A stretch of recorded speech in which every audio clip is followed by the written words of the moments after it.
முகத்தை பார்த்தா பெரிய பெருமாளுக்கு ஜலதோஷம் பிடிச்சாப்புல இருந்துதான். ஸ்ரீரங்கநாதனை போய் சேவிக்கிறோமே விக்கிரக ரூபத்திலே, அந்த பெருமாளுக்கு ஜலதோஷம் பிடிச்சாப்புல இருந்துதான். பக்கத்துல இருக்கிற எல்லாரையும் கூட்டு, நீங்க தான் யாரோ ஏதோ தப்பா நைவேத்தியம் பண்ணிருக்கீர்கள், என்ன பண்ணீள் அப்படின்னு எல்லாரையும் கேட்டா, நான் பண்ணலேன்டா எல்லாரும். முதலியாண்டான்னு ஒரு சிஷ்யர் இருந்தார். பாதுகே யதிராஜஸ்ய கதயந்தி யதாட்சயா தஸ்ய தாசரதே பாதௌ சிரசா தாரயாம்யஹம்னு ஸ்லோகம். அவர் கூப்பிட்டு, நீர் என்ன சமர்ப்பித்தாயினா? தத்யோதனை சமர்ப்பிச்சேன். அதுக்கு ஜலதோஷம் பிடிக்காதே, வேற என்ன கொடுத்தேன்னா?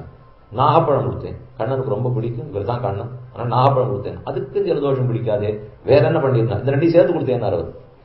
தத்யோனத்தையும் நாகப்பழத்தையும் சேர்த்து சாப்பிட்டா ஜலதோஷம் பிடிச்சிடும். அப்ப ராமானுஜர் உடனே கஷாயம் கலக்கி கொடுக்கலாம் அந்த பெருமாளுக்கு.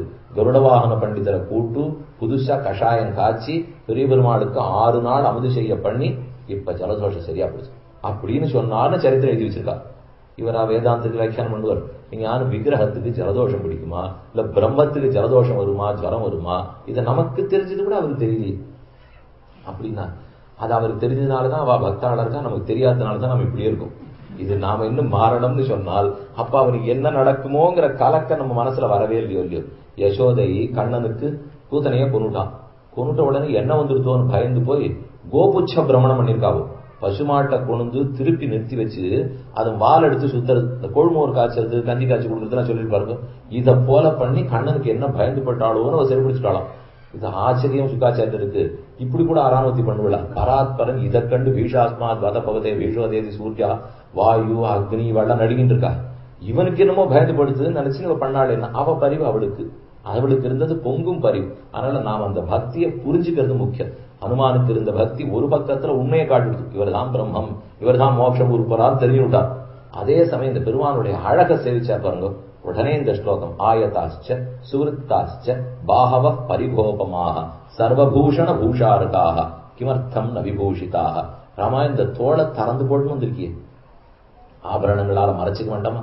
ஆயதாச்ச நீண்டு இருக்கிறவை, சுவருத்தாச்ச அகந்து இருக்கிறவை, பருத்து இருக்கிறவை, உருண்டு இருக்கிறவை, இரும்பு உலக்குகளுக்கு ஒப்பான சக்தி படைத்தவை, பாகவ பரிகோபமாக சர்வபூஷண பூஷாருகாக எல்லா ஆபரணங்களாலும் அலங்கரிக்கத்தக்க திருக்கைகள். அதையே இந்த மாதிரி திறந்து கொண்டு வந்திருக்கே. இதுதான் அனுமானுடைய கேள்வி. இதுக்கு ரொம்ப ஆச்சரியமா 2-3 பதில்கள் உண்டு. முதல் பதில், ஆபரணங்களுக்கு அழகு கொடுக்கும் பெருமாள் அப்படின்னு பெருமாளுக்கு ஒரு பட்டம். நாமெல்லாம் ஆபரணங்களாலே அழகு பெற முயற்சிக்குமவர்கள். ஆனா பகவானோ ஆபரணங்களுக்கு அழகு கொடுத்துருவர்.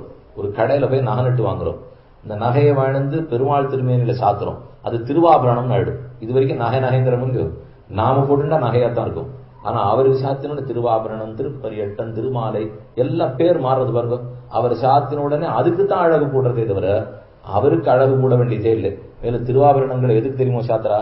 அவருடைய அழகை குறைக்கிறதுக்கு, அழக கூட்டுறதுக்கே அல்ல. கீழே ஒரு பாசுரம் சொன்னேன், பூமருவு நறுங்குஞ்சி புன்சடையா புனைந்து காமரடில் விழலுடுத்து கலனணியாது அங்கங்கள் அழகு மாறி. குலசேகரர் தெரிவிக்கிறார், ராமன் காட்டுக்கு புறப்படுகிறான் அயோத்தியிலிருந்து. அப்ப தன்னுடைய பட்டு பீதாம்பரம் எல்லாம் களைஞ்சுட்டு ஆபரணங்கள் எல்லாத்தையும் களைஞ்சுட்டு வெறும் மாந்தோல் மரபுரி தரிச்சுட்டு வெற்று உடம்போட புறப்படுறார். அப்ப ஆழ்வார் சொல்றார், அங்கங்கள் அழகு மாறி. அங்கங்கள் இருக்கிற அழகெல்லாம் படுத்து பெரியவாசன் வியாக்கியானத்துல சொல்றார், அங்கங்கள் அழகு மாறினால் உண்மையான அழகு இப்போதுதான் வெளியே காட்டின்னு அர்த்தம்னார். இத்தனை நாள் எதுக்கு தெரியுமா ஆபரணங்களை போட்டு வச்சிருந்தா? திருஷ்டி தோஷம் வந்துவிடக்கூடாதுன்னு மறைச்சு வச்சிருந்தா. ஒரு குழந்தை ரொம்ப அழகா இருந்ததுன்னா சொக்கா போட்டு மூடி வீட்டுக்குள்ளேயே வச்சுக்கோ, வெளியில விடவே மாட்டோம். அது இந்த அழகுக்கு எத்தனை ஆபரணங்கள் சாத்திரம்னா மறைக்கிறதுக்காக. ஆபரணங்களுக்கு அழகு கொடுக்கும் பெருமாள், அழகு பெரும் பெருமாளே அல்ல. நாமெல்லாம் ஆபரணம் போட்டுக்கிறோம், என்ன ஏதோ வருங்கிற நப்பாசையில போட்டுக்கிறோம். எல்லாத்தையும் போட்டுட்டோம்னா கொஞ்சமான அழகு கூடாதா அப்படிங்கிற ஆசையிலே காசி செலவு அவ்வளவுதான் நடக்குமே தவிர அழகெல்லாம் வருமாங்கிறது கிடையாது. அழகன் அலங்காரம்னு பகவான் திருநாமம். அழகா இருக்கிறவா எதை போண்டாலும் நல்லா இருக்கும், இல்லாத இருந்தவா எதை பண்ணிட்டாலும் நல்லா இருக்காது. இப்ப கோவில்ல போனா பெருமாளுக்கு ஆபரணங்கள் எல்லாம் சாத்திரா பாருங்க. இனி கழுத்துல சாத்தினதை நாளைக்கு கிரீடத்துல சாத்துவா, கிரீடத்தை சாத்தினதை கையில சாத்திடுவா, கையில சாத்தினதை கழுத்துல சாத்திடுவா. இன்னும் சாமி ஒரு ஆபரணத்தை ஒரு இடத்துல இல்லையே மாத்தி போட்டுக்கிற இல்லையா? நம்ம போட்டுக்கல, வளையல போட்டுருந்தே சில சமயம் காதல போட்டுக்கிறா பாருங்க. அந்த மாதிரி மாத்தி போட்டுக்கிறதெல்லாம் இன்னைக்கு கண்டுபிடிச்சதே இல்லை. இதெல்லாம் பெருமாள் அன்னைக்கே போட்டார். அதாவது ஒரு இடத்துக்கு மாத்தி போட்டுக்கிறது. இன்னும் சில விதேசத்துல போய் இப்ப நாகப்பட்டினத்துல திருக்கணவரத்துலாம் செய்வீங்க, ஒரு காதுல மட்டும் பெருமாளுக்கு ஒரு குண்டலம் இருக்கும். இது ரொம்ப நாள் ஆடி எனக்கு புரியல. இது எப்படி இது ஒரே ஒரு காதல மட்டும் போட்டிருக்காருன்னா இன்னைக்கு அனுபவிச்சிட்டான். அது என்னைக்கோ அவர் அன்னைக்கு போட்டாருன்னா ஏன்னா எந்த இடத்துல ராஜாங்கிற பேரோட பெருமாள் இருக்காரோ அங்கே ஒரே ஒரு காதல மட்டும் கருநீல கல்லோட இன்னொரு குண்டலம் தொங்கும். ராஜாவுக்கு ஒற்றை காது தனியா போட்டுக்கணுமா, இன்னைக்கு எல்லாருமே போட்டுட்டான். அப்படிதான் வித்தியாசம். பெருமாள் போட்டா நல்லா இருந்திருக்கும், நம்ம பண்ணா அப்படி நல்லா இருக்குமாங்கிறது தெரியாது. அதனால ஒரு காதில் மேல் தோன்றி பூ பாசரமே இருக்கு. பெருமாள் கீழ்காதை மட்டும் குத்திக்க மாட்டாராம். கண்ணனுக்கு ஆபரணம், தங்க ஆபரணம், வைரம் எல்லாம் போட்டுக்க மாட்டார். அவர் அங்கங்க இருக்கிற பாசிமணி, குந்துமணி, வெள்ளைப்பூ, கருப்பு பூ, நீலப்பூ இதெல்லாத்தையும் எடுத்து ஒரு இடத்துல இப்படி குத்தி விடுவோம். குத்திக்கிறதுன்னு இங்க மட்டும் குத்தின்னு நமக்கு தெரியுமோ இல்லையோ, இங்க இங்க இங்க எல்லாம் கண்ணன் சாத்தி கொடுப்பதே. அதை போலத்தான் இன்னைக்கு எல்லாரும் எல்லா இடத்தையும் போட்டுக்க ஆரம்பிச்சிட்டா. இது இங்கேயா இருந்தது, இங்கேயா இருந்தது, இங்கேயா இருந்தது, இங்கேயா இருந்தது. ஒரு காதில் மேல் தோன்றி பூ, மேல் காது வரைக்கும் புஷ்பம் சாத்தி கொண்டு இருக்கிறான். அதனால ஆபரணம்ங்கிறது பகவானுக்கு எடுத்தது. ஒரு இடத்துல இருக்கிற ஆபரணத்தை இன்னொரு இடத்துல சாத்திக்கிறார். இந்த இடத்துல கையில சாத்துவா, இப்படி கீழே ஒரு பதக்க மாட்டம் தொங்கும். வேசனர் பேர்ல பெருமாள் அது கீழே இந்த இடத்துல பதக்கம் தொங்கும். அதை அப்படியே எடுத்து சங்கிலியோட கிரீடத்தில் இப்படி வச்சுட்டா இந்த இடத்துல பதக்கம் தொங்கும். நேற்றுக்கு தானே திருக்கைகளுக்கு கீழே சேவிச்சோம்னா இன்னைக்கு இந்த இடத்துல ஆபரணங்களுக்கு அழகு கொடுக்கும் பெருமாள். அழகு பெரும் பெருமாள் அல்ல, அந்த ஆபரணங்கள் திருமேனில இல்லையேன்னு தான் ஹனுமானுக்கு ரொம்ப சோகம். பராசர பட்டர் தெரிவித்தார், கஜேந்திர மோட்சத்துக்காக பெருமாள் ஓடுறார்.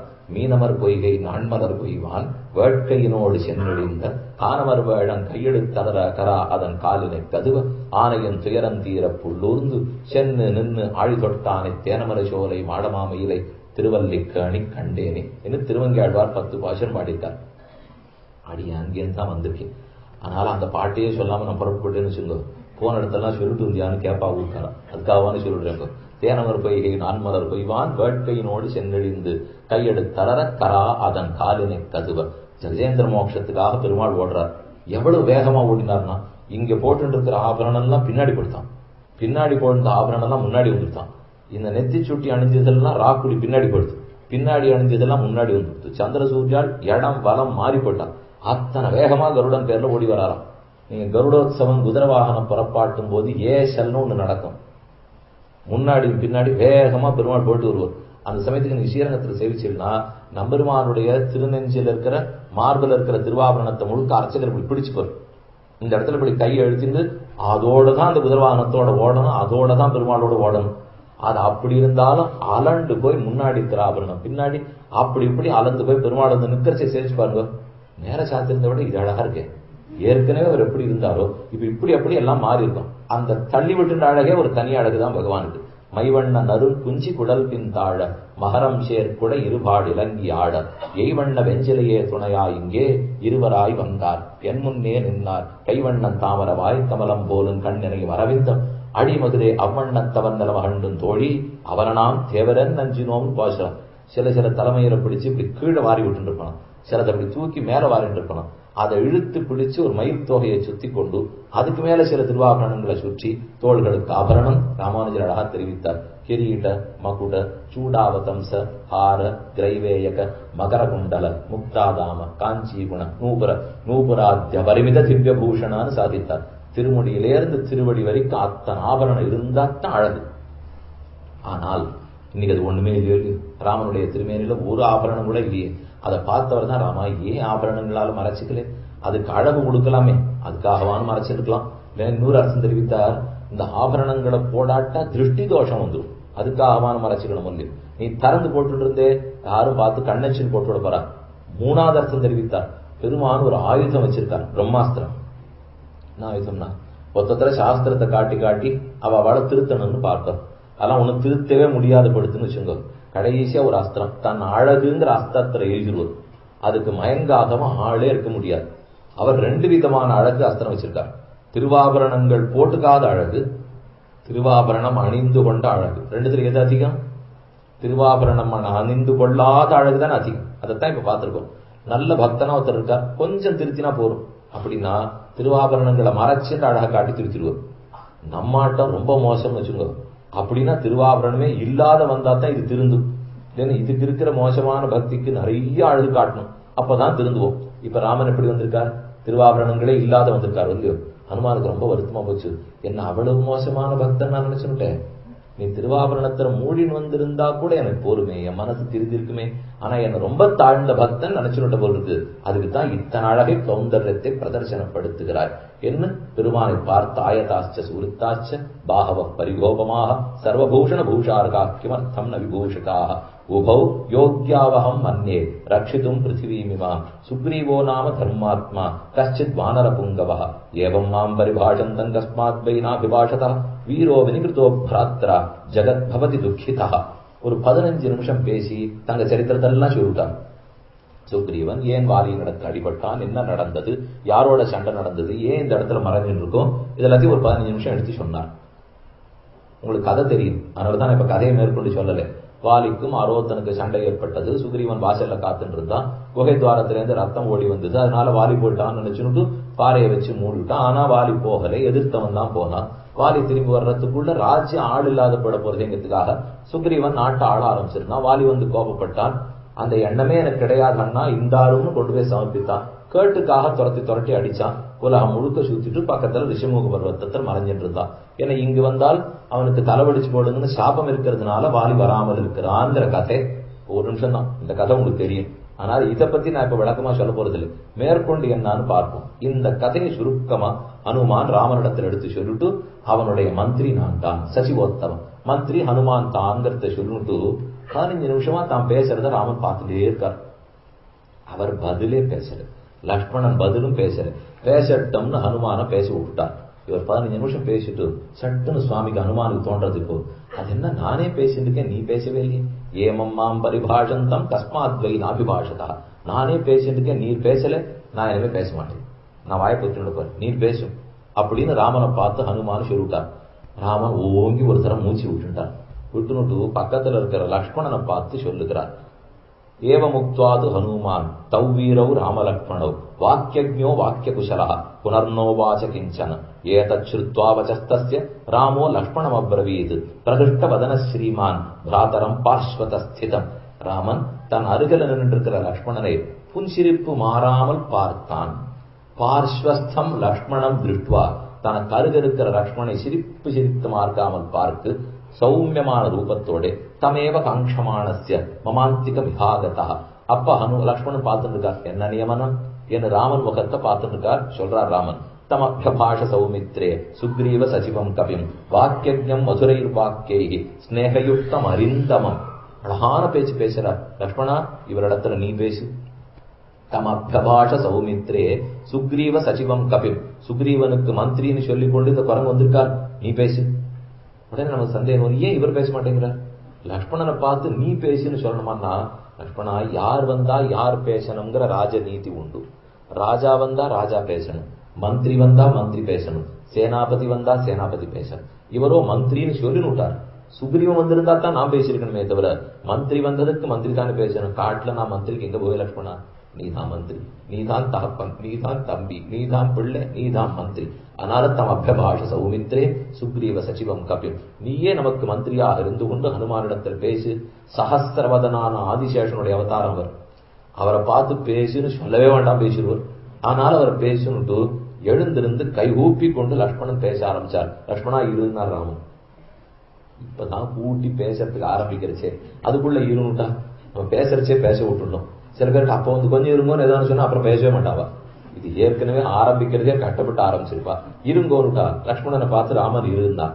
என்ன ராமா லக்ஷ்மணன் கேட்கிறான். ஜாகிரதையா பேசி லக்ஷ்மணா, இப்படி ஒரு பேச்சை இதுவரைக்கும் நான் கேட்டது கிடையாது. ராமனுக்கு பட்டம் வாக்மி ஸ்ரீமான்னு பட்டம். ராமன் பேச்சுங்கிறது தனி பேச்சு. எதிராளி என்ன நினைக்கிறான்னு தெரிஞ்சுன்னு பதில் சொல்லுவான். தான் பேசிட்டு இருக்கிறச்சே எதிராளி மனசுல ஓடித்து மனசுல இருக்கிறத தெரிஞ்சுன்னு அடுத்த வாரத்தை பதில மாத்திரும் ராமன். அந்த அளவுக்கு சாமர்த்திய பேச்சு. வால்மீ ஸ்ரீமான், அவனுக்கு பேச்சு சாமர்த்தியமே ஸ்ரீமத்தம் அப்படின்னு வால்மீகி பகவான் கொண்டாடி இருக்கார். அவர் பேச்சை பத்தி எல்லாருக்கும் தெரியும். ஒரு வித்வான் தான் வித்வானை கொண்டாடணுமே தவிர அந்த விஷயமே தெரியாதவா கொண்டாடி பிரயோஜனமே இல்லை. ராமாயண உபன்யாசம் நடக்கும். 9 நாள் நவாகம் நடந்தது, ரொம்ப நாளா நடந்தது. அதுக்கு கடைசி நாள் சாத்துமறையாகும் மல்லு. இந்த உபன்யாசகரை கொண்டாடுறதுக்காக ஆறானு கொண்டு வருவா. அவர் ஒரு மல்யுத்த வீரரா இருப்பார். அவரை வந்து உட்காந்து வச்சு ராமாயணம் ரொம்ப நன்னா சொன்னார்னு கொண்டாடுன்னு அவர் என்ன பண்ணுவார்? ஏதோ ராமாயணம் தெரிஞ்சு பேசுறவரை கொண்டாடுன்னு சொன்னா பேசுவா. சம்பந்தமே இல்லாத ஒருத்தரை கொண்டாடுன்னு சொன்னா பட்டம் வாங்கிய பிரயோஜனம் இல்லை. வால்மீகி சிறந்த பேச்சாளி. அவர் ராமனை கொண்டாடுறார். வாக்மி ஸ்ரீமான் பூர்வபாஷீச்ச ராகவா, மஞ்சுபாஷீச்ச ராகவா, மிருதுபாஷீச்ச ராகவா, பிரியபாஷீச்ச ராகவா. ராகவன் தன் விஷயத்தை முதல்ல சொல்லிட்டு எதிர பேச வேண்டியவனுக்கு வாய்ப்பு கொடுத்துருவர். அவன் பேசும்போது குறுக்க பேசவே மாட்டார். பூர்வபாஷீச்ச ராகவா, மஞ்சு பாஷீச்ச ராகவா. சொல்லும் போது வேகமா சொல்லவே மாட்டார். மஞ்சு பாஷணம், பிரிய பாஷணம், மிருது பாஷணம். இப்படித்தான் ராமனுக்கு பேசவே தெரியும். இனிய உளவாக இன்னாத கூறல் கனியிருப்ப காய்க வந்தற்றுன்னு சொல்ற மாதிரி நல்ல வார்த்தைகள் இருக்கிறச்சே தீய வார்த்தை பிரயோஜனப்படவே கூடாது. நாம பேசுறோம், ஒருத்தர் நம்மோட வந்து பேசிட்டு போறான்னு வச்சுக்கோ, இன்னும் கொஞ்ச நாள் பேச மாட்டோமான்னு அவளுக்கு இருக்கணும். இத்தனை நேரம் பேசிட்டோமேன்னு இருக்கக்கூடாது. ஏன்னா அவ பேசிட்டு போறச்சே இனிமே இந்த பக்கமே போகக்கூடாது சொல் அப்படின்னு நினைச்சுன்னு ஒருத்தர் சொல்லிட்டு போறாருன்னா அப்படி பேசவே கூடாதுன்னு அர்த்தம். இன்னும் கொஞ்ச நாளையாவது பேசிருக்கலாம், நல்லா இருந்தே பேச்சு அப்படின்னு இருக்கணும் இல்லையோ. ஹனுமான் அப்படித்தான் பேசியிருக்கார். லட்சுமணா சாமான்யமா நினைக்காதே உன்னுடைய பேச்சை. இப்படி நான் கேள்விப்பட்டதில்லை. ஒரு 5-6 ஸ்லோகம் ராமன் ஓஹோன்னு கொண்டாடிட்டார் ஹனுமானை. சாதாரணமா இன்னொருத்தரை கொண்டாடுறதே எங்கேயும் வைக்க மாட்டான். ஆனா ராமன் ஹனுமானை கொண்டாடுகிறான். நூனம் தம் அபியபாஷ சௌமித்ரே சுக்ரீவ சஜிவம் கவிம் நானுர்வேத வினீதஸ்ய நாயுஜுர்வேத தாரிணா நாசாமவேத விதுஷா சக்கியமேவம் விபாஷித்தும். ரிக்வேதம் தெரியாமலோ யஜுர்வேதம் தெரியாமலோ சாமவேதம் தெரியாமலோ போயிருந்தால் லக்ஷ்மணா இப்படி பேச முடியாது. நானுர்வேத வினீதஸ்ய நாயுஜுர்வேத தாரிணா. ஒரு வேதம் கற்றா ஒன்னொன்னு நமக்கு தெரிய வருமா? இந்த ஸ்லோகத்தில் இருக்குது. இப்போ நானுர்வேத வினீதஸ்ய, ரிக்வேதம் கத்துட்டா தான் வினயம் வரும், இல்லைன்னா பேச்சுல பணிவு வராது. நாயுஜுர்வேத தாரிணா, யஜுர்வேதம் கத்துட்டா தான் தாரண சக்தி வரும், மனசுல தரிக்கணும் இல்லையோ. இல்லைன்னா ஏன்னா யஜுர்வேதத்துல கவலைகள் அதிகம். வேதத்துல கவலை பாயிருதுன்னா ஒரு பஞ்சாயத்து சொல்லிட்டே வருவோம். இதே மாதிரி சொல்லு இன்னொரு இடத்துல இருக்கும், அப்படியே மாறிப்படும். உதக சாந்திக்காக எல்லாரையும் கூப்பிடுறோம் பாருங்க. வரைச்சே கொண்டுவா, உங்களுக்கு 1.5 மணி நேரம் உதவி சாந்தியா 3/4 மணி நேரம் உதவி சாந்தியானுவா. அது சொல்லணும். நமக்கு 1.5 மணி நேரம் பொழுது இருக்குன்னா 1.5ன்னு சொல்லலாம். இல்ல 3/4 மணி இருக்குன்னா அதுக்கு நடுவில் சில இடங்கள்லாம் இருக்கு. அந்த இடத்துல வரைச்சே கடைசியிலேருந்து 10வது பஞ்சாதி போடும். இங்க சொல்லிட்டே இருந்துச்சு அப்படியே தாவினால் ஹனுமான் தாவினது ஒரு விஷயமே கிடையாது. அந்த மாதிரி இங்கிருந்து நம்ம அடுத்தடுத்துக்கு தாவிண்டே போடலாம். புரியறதுக்காக தமிழ்ல சொல்றேன். நாயகனார் நந்தகோபனுடைய 16ஆம் பாட்டு திருப்பாவை. 5ஆம் பாட்டு மாயிரம் மண்ணு வடமுதல் மைந்தனை தூய்வரு நீர் நிமத்தரவனை ஆயிர குலத்தினுத்து ஒன்று மணிவிளக்கை தாயை குடல் விளக்கம் செய்து தாமோதரனை தூயோமாய் வந்து நாம் தூமலர் தூவி தொழுதுன்னு ஒரு பாட்டு. தூயோமாய் வந்தோம் துயிலழப் பாடுவான் வாயால் முன்னம் மாற்றாதையம்மான் 16ஆம் பாட்டு. எனக்கு கொஞ்சம் நாடி இல்லைன்னு வச்சுங்க, 5ஆம் பாட்டு சொல்லிட்டே இருப்பேன்.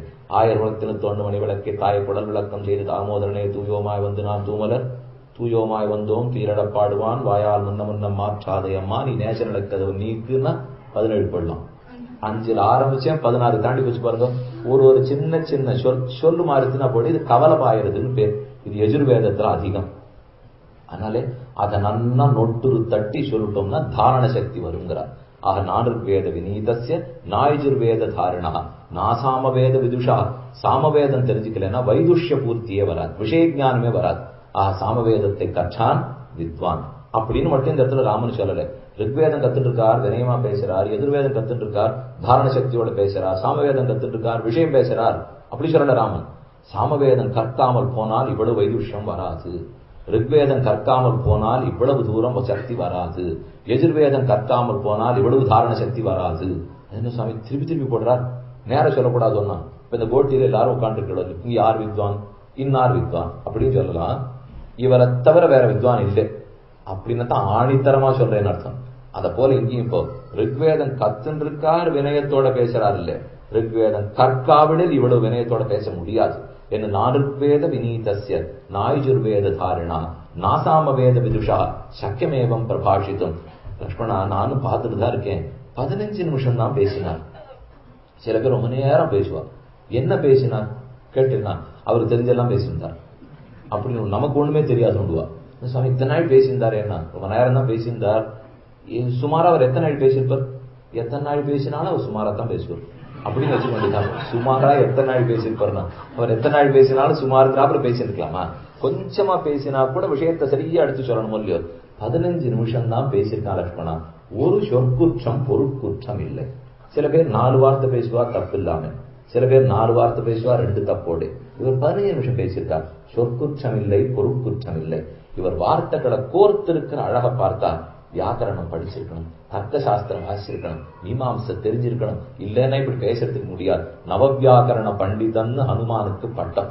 நாம இப்ப தலகீழ நின்று 12 வருஷத்துல படிக்கிறது ஒரு வியாக்கரண சம்ஸ்கிருதத்துல. அதை படிக்கிறதுக்குள்ள போரும் ஆயிடுறது நீ. ஆனா 9 வியாக்கரணங்கள் இருக்காம்னா அன்னைக்கே ஹனுமான் அந்த 9 வியாக்கரணத்தையும் கத்துட்டு இருந்திருக்கார்.